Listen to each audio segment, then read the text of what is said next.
দিয়ে দিয়েছি এখানে স্পেশাল মাটন বিরিয়ানি, তার সাথে 1 প্লেট স্যালাড নিয়েছি আর একটা ফিরনি নিয়েছি।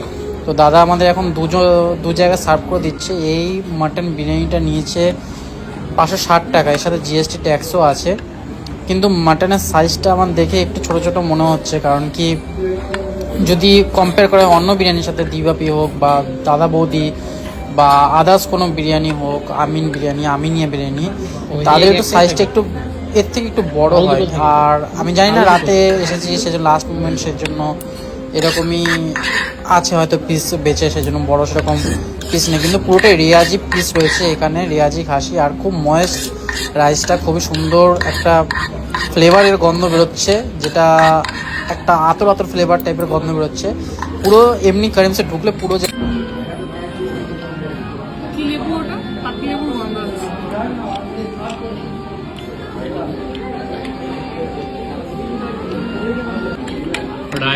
রায়তা দিয়ে একটু খেয়ে দেখি।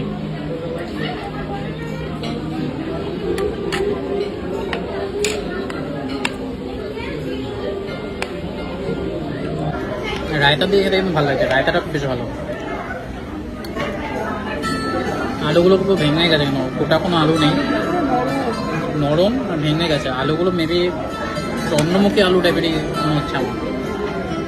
সালাডটা দেখছি, সালাডটা কিন্তু ফ্রি না, সালাডটা আলাদা নিয়েছে। সালাডটা প্রাইস জানি কত, প্রাইসটা লাস্টে বলে দেবো। ওই দাদা বৌদি দিবাপের মতো ব্যাপার নেই, কিন্তু জাস্ট খাওয়ার মতো ঠিক আছে বিরিয়ানি। কিন্তু দাদা বৌদির যেরকম ময়েসটা, যেরকম ঘি দেওয়া থাকে, সেরকম ব্যাপারটা নেই।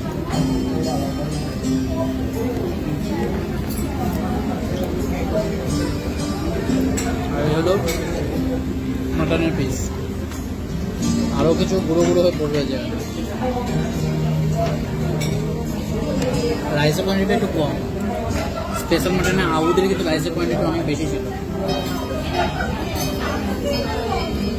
মাটনটা দিয়ে আবার খেয়ে দেখি।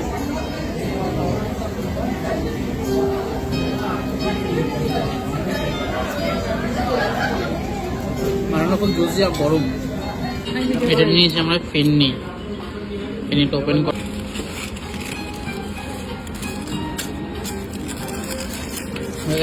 হয়ে গেছে পুরো, এত টাইট ফিরনিটা। ফিরনি খাচ্ছে, ফিরনি খেয়ে দেখি।